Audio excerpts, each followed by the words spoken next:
So a couple of years ago I made a video about why Super Mario 64 is a creepy game. The video did really well, getting over 200,000 views. It really seemed like a lot of people shared the same sentiment as me and that the game had some creepy aspects. I just made the video to explain how I felt about the game, not expecting so many people to relate with what I was saying. Some of the main reasons I gave were lack of changing character expressions, a feeling of loneliness, and the lore and urban legends around the game. But over time, when I look at Super Mario 64, the last thing I feel is creeped out by it. If anything, I feel more like smiling or laughing. I feel delighted when I see the game instead of feeling creeped out. But what led to this sudden change in how I see the game? How has the game changed? Well, the first thing that I thought about was the fact that Super Mario 64 isn't a horror game. The game was originally released to be a fun game that kids could enjoy with their families, friends, or by themselves. They wanted to make a world where people of all ages could sit down and experience this world. This is where I begin to disagree with what I originally said. I just really struggle to see that Nintendo was trying to make something that would scare children. It just doesn't make sense. Wouldn't you think that Shigeru Miyamoto would be more careful with the character he spent years working on? I feel like saying Super Mario 64 is a creepy game is the equivalent of saying that the Tobey Maguire Spider-Man is a funny movie. At first glance it may seem that way,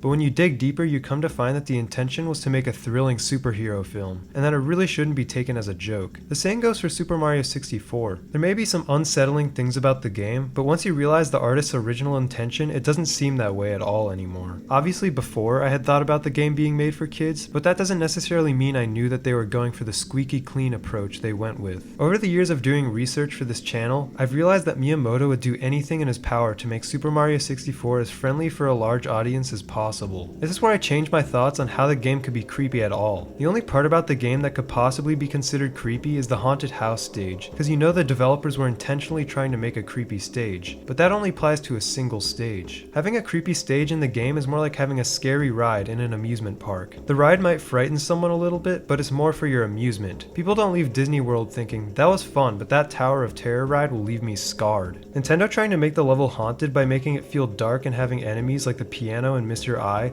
is just their equivalent of trying to make a scary ride for Disney World. Nobody is leaving feeling scarred and thinking their life is on the line. Looking back on the video, I think that mainly my points were really bad in the first place. My first point was that it was creepy because of the creepypasta and lore surrounding the game. This would be true if the creepypastas and lore were actually creepy. I mean, just take Elle is Real for example. The Elle is Real mystery isn't remotely creepy at all because what it's theorizing is a happy thing. Considering Luigi being in the game is something that personally makes me happy, not worried. Especially considering the fact that Luigi was originally meant to be in the game, it just makes it even happier to me. I don't even know how I considered that the mystery makes the game anything but happier. It's also true for the Mario 64's personalized theory. Imagine if we actually got the Wario head in Super Mario 64. Wouldn't that be a great addition to an already amazing game? The last thing I would be doing in that situation is being scared. I'll be excited to see Wario. In fact, Wario was in the DS version of the game and nobody was scared by that, so there's definitely not a reason to be scared about a big version of Wario's head being in the game. I don't think that anybody would or could complain in that situation. And if the game changed as you went through it, that would be another upside because the game would be different for everybody who plays the game. I would be more impressed than freaked out that they had that kind of AI technology back in the 90s to make it change your game as you played. The second main reason I said that the game was creepy was because of the music and sounds. I mean, I sorta get this one. There are a few songs in the game which could be considered creepy, but my same point holds from before. We know that the song for the haunted house might frighten you, but it was intended to be that way for a single level. Therefore the game can't be considered creepy, but maybe that section could. I also mentioned the use of the devil's interval in music, or in other words, two notes that are 3 whole steps apart, creating a very dissonant combination of 2 notes. The main thing about the devil's interval is that, sure, it's creepy, but only if you choose to see it that way. I'll get more into this later, but there's a huge psychology to your way of thinking, making things more creepy than they really are. The devil's interval can only be considered creepy for those who choose to see it that way. Therefore, the music and sounds can't be summed up as a creepy soundtrack. You could also listen to a cheerful song like Bob on Battlefield and it would immediately cancel out all feelings of being freaked out, so there's nothing to be afraid of. My third main point was that the game's visual atmosphere has an uneasy feeling to it. For this point, I really just want you to ask yourself something. When they were making Wet Dry World, were they really trying to make you have a bad feeling when putting that city in the skybox? Definitely not, which is why it's not really a concern to me. There is no negative emotional aura to be afraid about,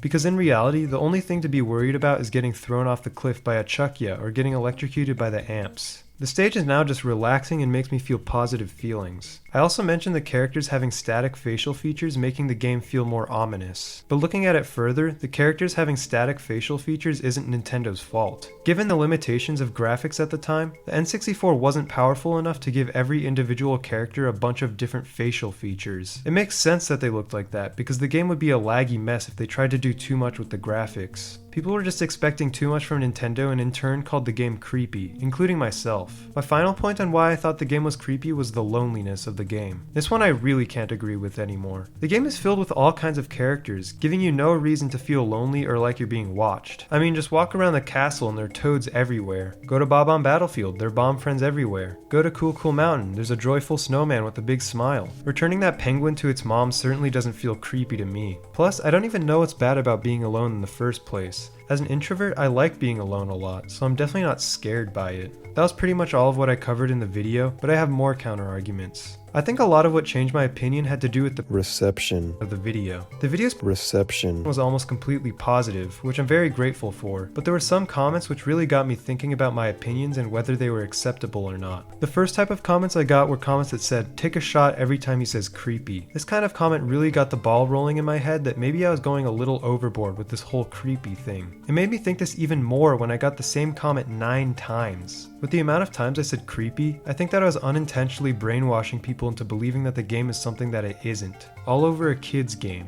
Commenters also helped me realize this. It's just a kid's game and there's nothing to be afraid of. Like one commenter said, "Come on, this game is my childhood and it was sweet. Nothing creepy about it. Only if you were like 5 or 7 years old, I understand being afraid." Again, the fact that this person even thought that I might be 5 or 7 based on what I thought of a kid's game really just made me rethink everything. I was just overthinking it the whole time. It doesn't have to be creepy if you don't want it to be. For example, if you think that there's a monster under your bed, just think to yourself, there is no monster under my bed. Because you know that for sure monsters don't exist, so there's nothing to be afraid about. It's the same for Mario. You know that it's not personalized, so there's nothing to be afraid of. But that's just my 2 cents on the matter. I'm just really glad that some people were able to catch what I was doing before I created a dangerous social epidemic of people saying things are creepy when they really aren't. And if you are one of the victims of my brainwashing, I apologize. It fills me with guilt that I've spread misinformation and incorrect opinions on the internet. Alright, I'll see you in the next one.